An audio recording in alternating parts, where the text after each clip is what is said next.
What's going on, peeps? When it comes to music critics, the ones that I tend to watch the most are Brad Taste of Music, Diamond X Studios, Fantano, and my favorite of them all, Spectrum Pulse, a strict but fair critic that you might have seen a few times if you follow the music reviewing community. His angry facial expressions, constant moving of his hands, and iconic quotes like "stealing your girl." He currently hails at 40,000 subscribers on YouTube, which in my opinion is way too low for somebody as passionate, consistent, and knowledgeable as this guy. I've been watching this man since 2016 and I've been able to witness a good part of his journey. For his 10-year anniversary on YouTube, I wanted to dedicate this video to him, to look back on how far he's come. I think he deserves better, but why hasn't he gotten what he deserves? Why is he so underrated? What is his story? All of these questions and more will be answered in this video, why Spectrum Pulse deserves better. Mark Grandin was born on April 20th, 1993 in Windsor, Ontario. That's right, he's a Canadian, and you can easily tell he is based on the way he pronounces sorry and acknowledges Mariana's Trench. For a good reason, they're excellent. He grew up in the Midwest, south of Detroit. He has lived in 7 different Canadian cities, such as his hometown, Winnipeg, Manitoba. His family was filled with baseball fans, so he was quite involved in that during his childhood years. He also enjoys badminton, golf,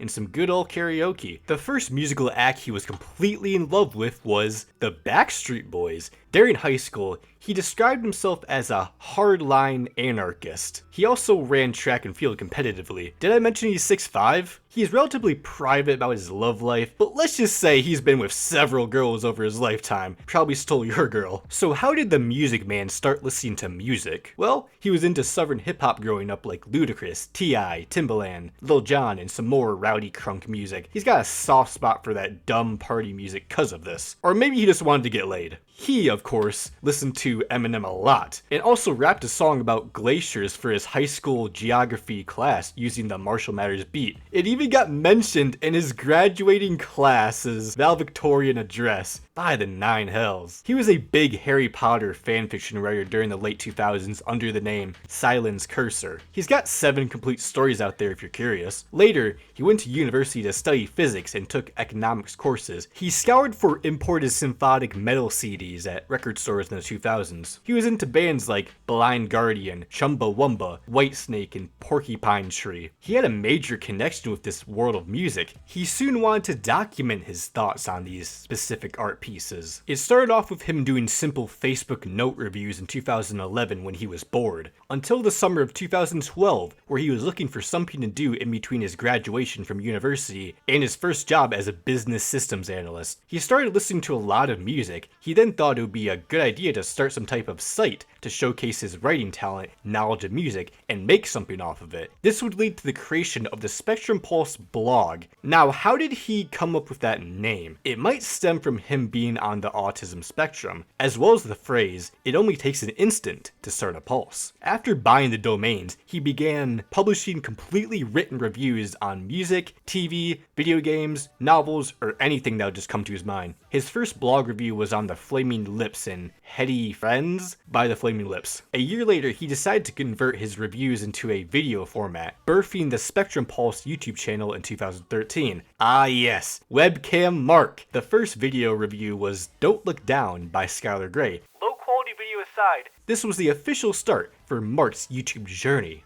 I'd say the first video that got traction on his channel was his negative review of Stars Dance by Selena Gomez. The popular artist fanbase wasn't happy about a Canadian guy's opinion. Despite the hate he gets, Mark never disables comments or likes. He lets the audience give their opinion like his own. Something you'll also notice about his reviews is that he's always occupied by a Voltorb plushie. Mark claimed to be a secret Pokemon trainer who found him in a power plant and adopted him. In reality, he bought it from his ex's friend at XC. He consistently put out reviews each week, having several pick up traction like 1975's self-titled, Arctic Monkeys AM, Drake's Nothing Was the Same, and Too Weird to Live by Panic. Back then, the music review space wasn't as occupied, so the videos would spread a lot easier compared to now. It also helps that he got a high quality camera by the time he put out his 40th review. This would open up more growth for the channel towards the end of 2013 with bangers by Miley Cyrus, Prism by Katy Perry, Art Pop by Lady Gaga, Vessel by 21 Pilots,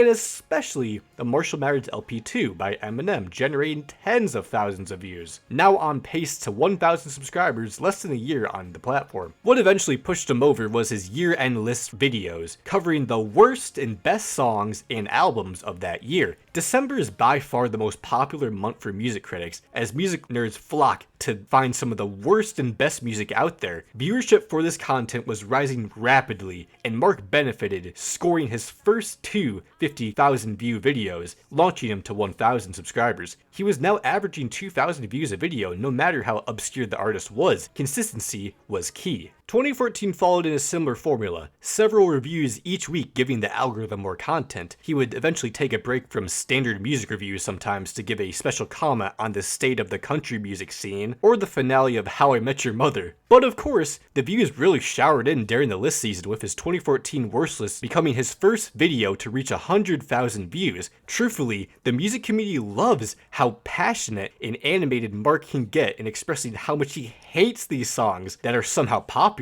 An actual thumbnail wasn't needed. A year in, the man's way of describing music is very layered and detailed. You can tell he not only scripts everything, but researches a whole lot. This man is pointing out issues in the mix, the lyrics, the artist's backstory, and even the type of songwriters that are on the song. He goes all out to find ways he can talk about the art in front of him. The way he starts off the analyst by giving a backstory behind the piece in a calmish voice before dropping in a question like, "So, how is it?" before letting out an angry or relieved sigh and then giving his opinion. I am jealous of the way this man can put music into words. I'm still trying to catch up on what a good mix sounds like. Meanwhile, this man's talking about pedal steels, key signatures, chipmunk vocals, and words I can't even pronounce. I think in terms of vocabulary, this guy might have one of the biggest in the scene. I've learned words from this guy like bombast, pitch shifting, flubbed, frantic, grave robbery, minimalist, squander, falsetto, bro, I could go on. He might have opinions I disagree with, like all of his post-2011 Maroon 5 takes, but I respect them because he explains them well. I can see how he might convince people to like or hate a song based on his review. It's happened to me several times. I bandwagon hated all hip-hop music he didn't like, such as Post Malone or Lil Uzi Vert. I kinda like that stuff now. What I'm saying is that Spectrum Pulse could start a cult with just his knowledge. As 2014 came to a close was where he introduced Billboard Breakdown. He had been an active follower of the Billboard charts that measure the most popular songs in America. The year-end lists he would rank were from Billboard. It only made sense to dedicate a unique series covering the Billboard Hot 100 each week. He reviews the top 10, explaining why and how each song is in their respective slot, usually addressing a viral trend, its radio play, digital sales, and especially in this age, streaming. He then moves on to the songs that jump the highest or fall the hardest, has to be at least 10 slots. He will talk about the major dropouts from the Hot 100 after they go recurrent or underperform, and the songs that re-enter the chart, whether it's naturally or an older song making a return following some sort of event. The main event is Mark reviewing every song that debuts in the Hot 100 individually. Sounds like hell, right? Especially during a album bomb week. Mark has been through those weeks time and time again, mostly thanks to Drake's streaming trolling antics. On those weeks where there are at least 8 to 10 tracks that chart at once from an album, the reviews will be filtered to the best and worst tracks, or the songs that make the top 20. By the end of the show, some of the songs will receive a best of the week or worst of the week, depending on the amount of debuts, where there could be a honorable mention or dishonorable mention. When the debuting tracks are absolute masterpieces or complete cluster, they will receive a capital best or worst of the week. Here's all the songs that have done so. They don't happen often anymore due to Mark's busy schedule, but you might see a meme review, vacation review, yes, he even works on vacation, and a world hit review, where he finds a song that hasn't reached the Hot 100 yet, but he believes could make it stateside. They most likely hit the Canadian Hot 100, and say it with me, the Canadian charts are always better. But please Mark, I miss world hits, bring them back. Moving towards 2015, the best year for pop music in the 2000s, and a pretty great year for Mark. This was the year he was able to surpass 10,000 subscribers, thanks to videos such as his review of Shrimp Life by Ray Shremmerd, which earned a 2 out of 10, his lowest scoring album at the time. It will be beat, don't worry. The Billboard Breakdown experiment was also succeeding in giving his subscribers even more content. His community was massively growing by this point. he had a few team-ups with fellow critics like ARTV. One other highlight is his review of Tangled Up by Thomas Rhett. If you're looking for one of my favorite pissed off Mark reviews, this is the one. So many of those small town stations, they're long gone. And so many of them would never have ever played Thomas Rhett. I guaranteed Rhett cried that night if he ever saw it. As I said before, he has an offer and published a full-length novel, To Kill a Dragon. His year-end list saw great results, of course, but this time, the best hit songs list outshined the worst one. It makes sense in a year as great as it was for pop. He still hadn't given an album a 10 out of 10 on his channel yet.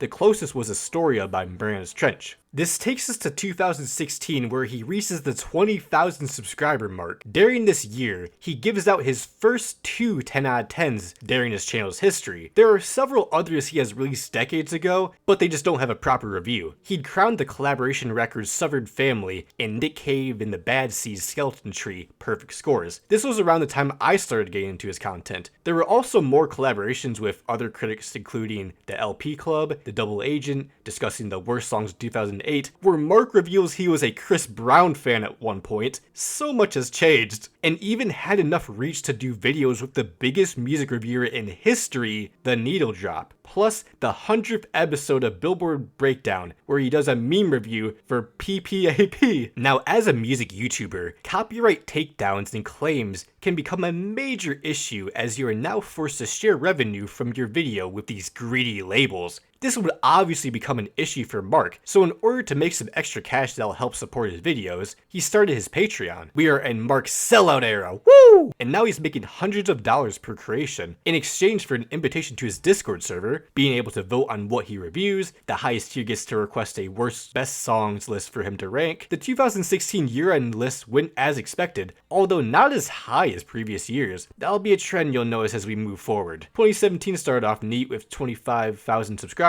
This also became the first year he started using actual thumbnails instead of a random screenshot of himself. The content started looking more official and authentic. Good year overall for him, but we start seeing a change in the algorithm, where this type of content isn't getting nearly as much hype as it used to. The exception being his biggest review ever, The Click by AJR. This has gotta be his most iconic review, sitting at nearly 100,000 views, where he shits on AJR and Warner Brothers for 20 minutes straight, brutally murdering them with words and phrases in the angriest, best way possible. I don't see anything all that redemptive about AJR. The off-brand TV pilot version of some product Disney outsourced to a Vine flameout. And make no mistake, by the end of this review, you will have haters for so many reasons. Plasticized skull fuck of a record. Privileged and myopic in the extreme. The sort of early 20s fuckwits, where if they whine to mommy and daddy that they got a hangnail, they'll get the keys to another fucking Ferrari. Fuck everyone at Warner Brothers who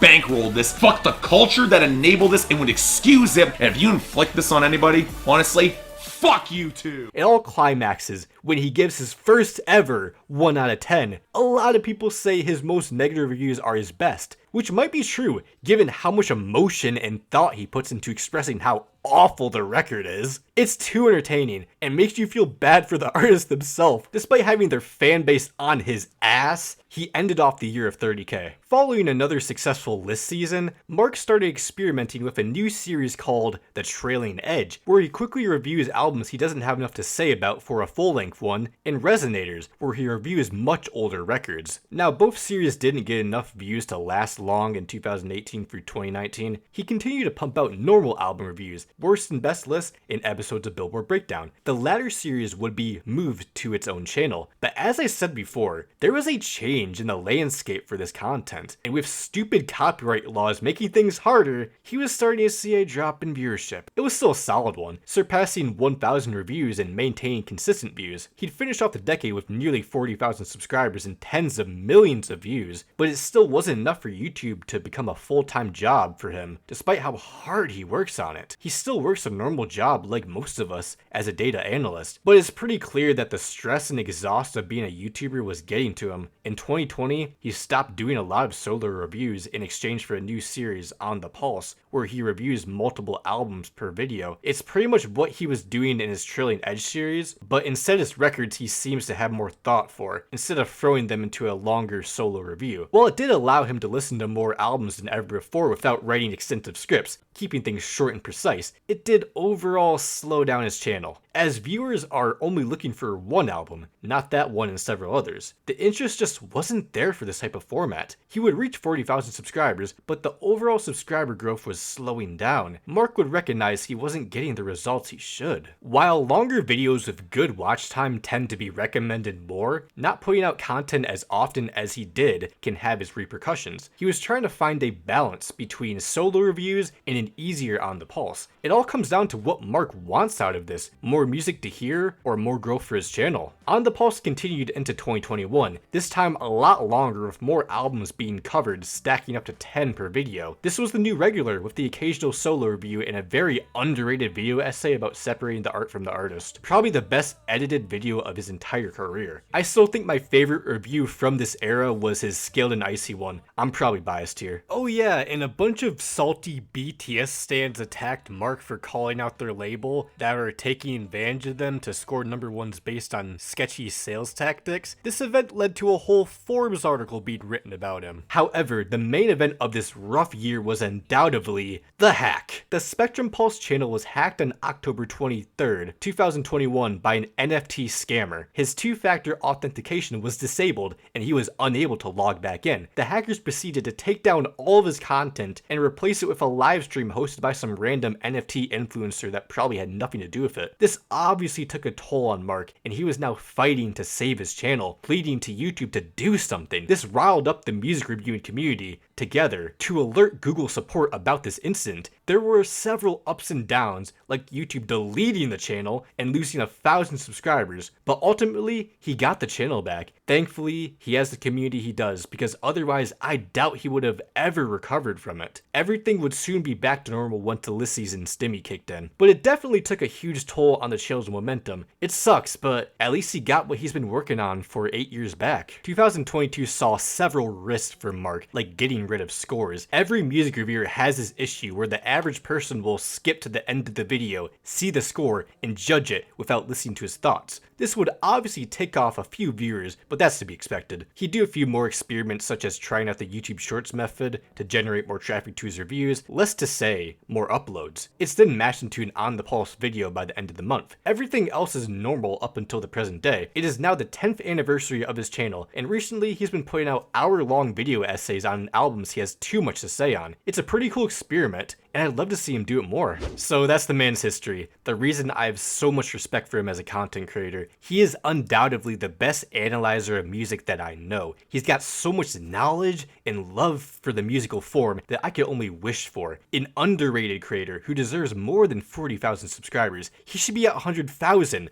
or more. But then again, I understand why he hasn't reached these heights. He doesn't follow a lot of trends. He could become a reactor reviewer like Brad Taste in Music, but he just doesn't think it'd fit his character. This basic sit down and review style has been occupied by the Neil drop. He's got more views, so I must watch his and nobody else's. That's the mentality nowadays, which sucks for channels like Mark. There's a part of me that's genuinely worried what it'll be like if I ever actually get famous for my YouTube stuff. I don't think he wants to be as successful as Fitano or Brad, as he enjoys the little community he has where he can review the music he wants. I'm sure he still wants growth, and it frustrates me that he hasn't gotten it. Let's just hope these video essays he's been doing take off a bit more, because the standard music review format is kinda dead if you're a smaller creator. It's all about reacting now, and today's generation doesn't have the attention span for this content. Happy 10 years, Mark. I'm proud of you and your content. I'm glad to call myself a fan, and I sincerely hope that you get the success you feel like you deserve soon. After all, it only takes an instant to start a pulse. Peace.